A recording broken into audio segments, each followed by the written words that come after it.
Wait. Y'all got anything after 4:30? Yes or no? Anyone? Not me, sir. I don't. How about the rest? I'm free after. Okay. I do apologize, okay, because I got orders from Dr. Lightstone, who is the chair. Do not go beyond the scheduled time, okay? So when I cover here, right, you can see what I'm doing now, right? When I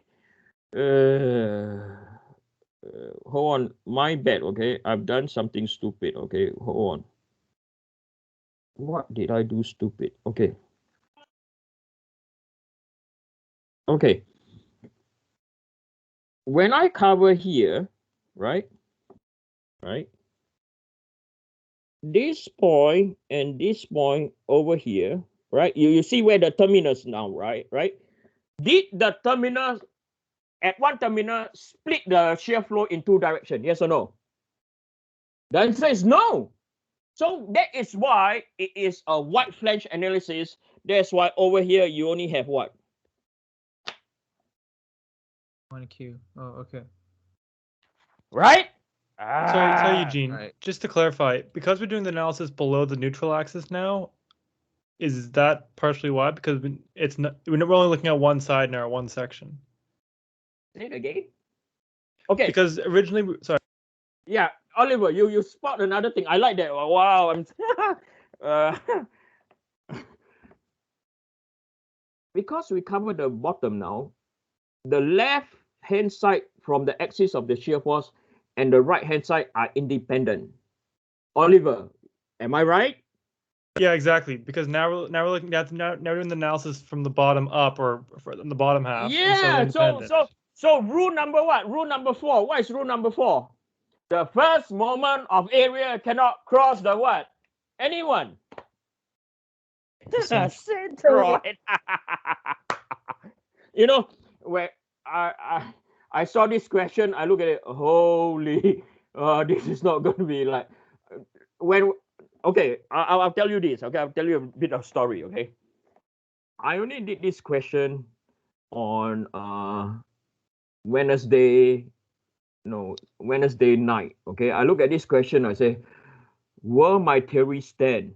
Okay, I was nervous, okay, because once I see all this minus sign, I say, what are they doing? You get what I mean? I'm like, what are they doing? And I try to figure out, and I say, okay, I'm not going to figure it out. I'm going to stop. Don't figure it out. Move on. Okay. If we figure it out, we are done.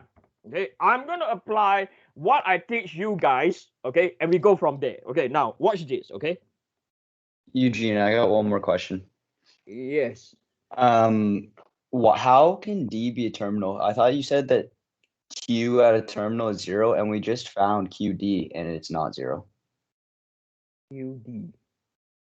Like, we literally just found it. Oh, I call that a terminal. Wait, I call that a terminal now because I cover the top. Hello? Yeah. I cover the top. So when I cover the top, I'm not seeing what's going on top. I only seeing what's going on below. Does that make sense? Sure. Yeah. Okay. Does that make sense? Yes or no, Cole? Yeah, it does. So we can treat it as like two different problems, I guess. Yeah. Okay. So now I come.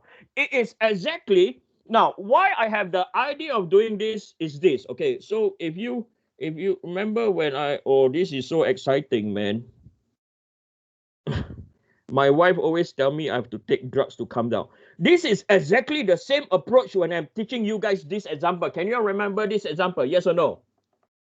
Exactly the same when I'm teaching you, okay?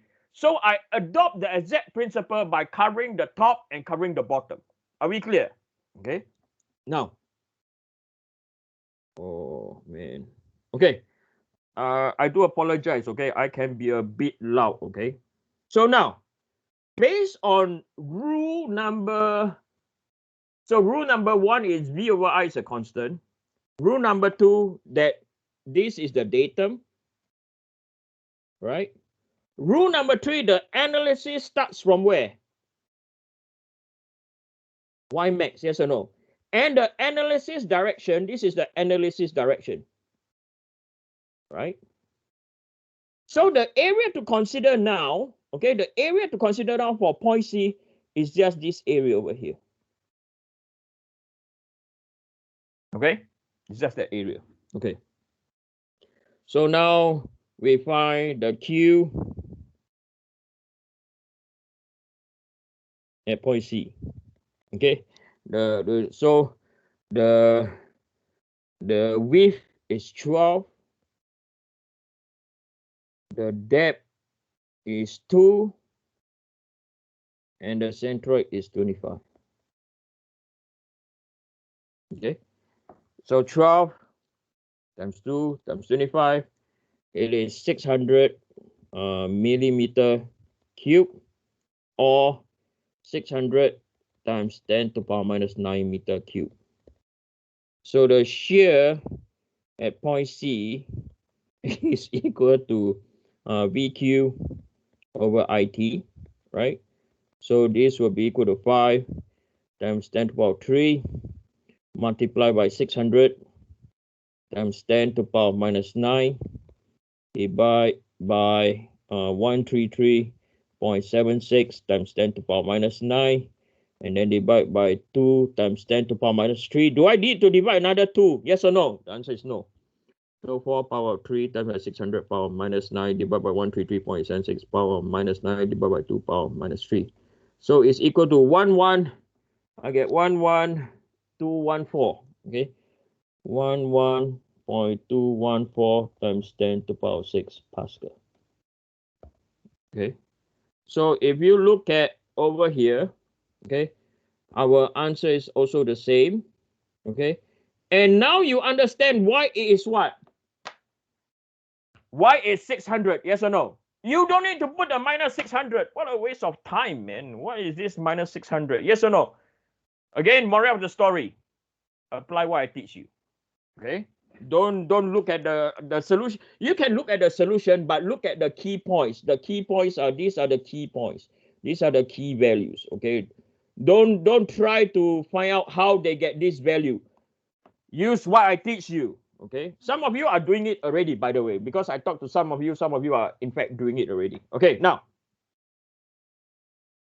the shear stress at point B. Okay. Again, this is a wide flange.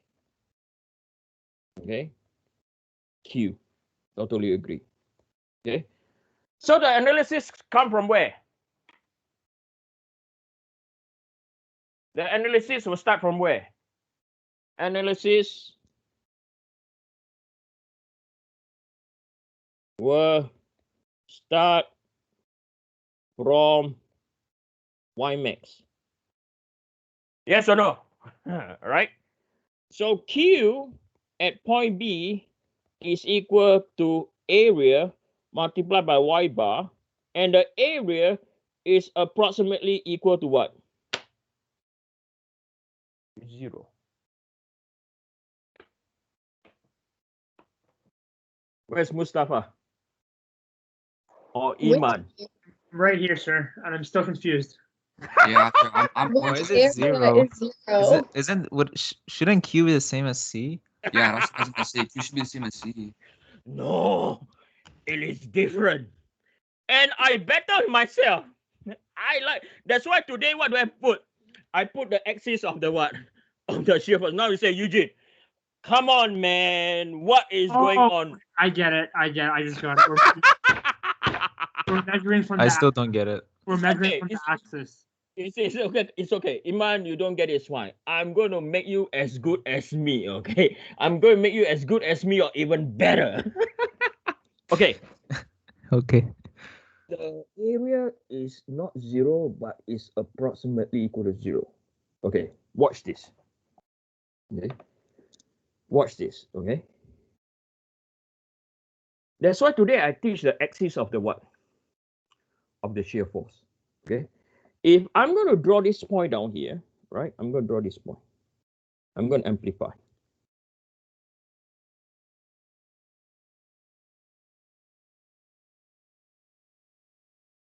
Right. Point B is down here. Yes or no? Point B is down here. The area that we consider is relative to the what? Come on, someone tell me. Axis of the shear force. This is something I discovered new that is applicable to everything now. Okay, and one of you will say, oh crap, another rule.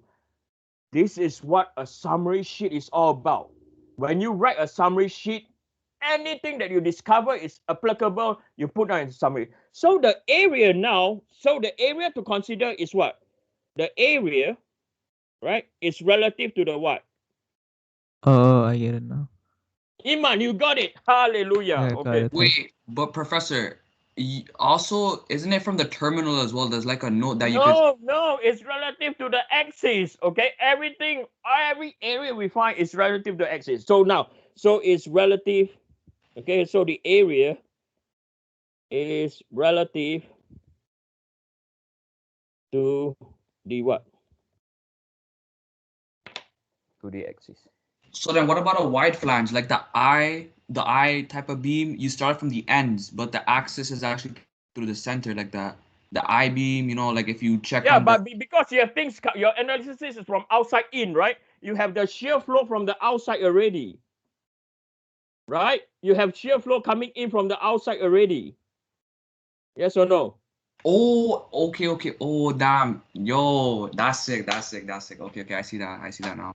Okay, now focus. So that is why, okay, that is why, right? That's why the shear at point B is equal to 0. Now, some of you might say, what the shit is going on? Yes, sorry, it's recorded again.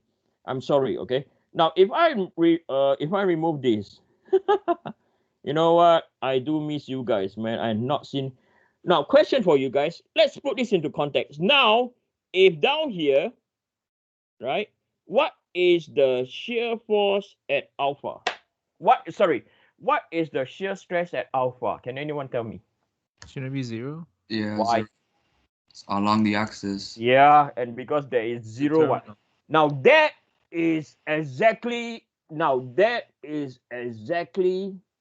equal to what? 0. For this case, at point B, it's not equal to 0, but close to 0, approximately equal to 0. If we are going to be very, very critical, right? So this dimension is equal to what? 1 millimeter, yes or no? Right? The width is equal to 1 millimeter. The depth is equal to 2 millimeters. And this is equal to 2 millimeters to power 3. So this is 2 times 10 to power minus 9 meter cube. Okay, then we apply the same thing. So 5 power 3 times by 2 power minus 9 divided by 133.76 power minus 9 divided by 2 power minus 3. The answer is equal to 37.38 times 10 to power 3 Pascal. Okay, so this, okay, so let's say we look at point C. Point C is what? 11214, right? So if we take 37.38 times 10 to the power 3 divide by 11.214 times 10 to the power 6, what is this equal to? 37.38 power 3 divided by 11.214 power 6 is equal to what? And then we times 100, okay, multiply by 100. This value over here is 0.33%. It's as good as equal to what? As good as equal to 0. I have a question then. Yes, Miriam. So, okay, so if you're measuring your area and your analysis direction is from Y max, so are you taking the area from from Y max and from the axis? And relative to the force axis. So I have a question then. Like, say instead of point B, like there was a point slightly higher than point B, like what would your area be that? We do at point A then. Okay, now we do at point A. No, like halfway between A and B. Why are you killing me? Why do you have to do point A? You want to do this now? Yeah. Okay, we do this now, you cheeky sod. Okay, can I do point A first, then I come back to the Yes. halfway point? Yes. Just one more clarification question before we move on from B. The reason why it's the area that it is because it's a box beam because we covered it at the top. Is that why? Like we These are all white flange. These are not box beam at all.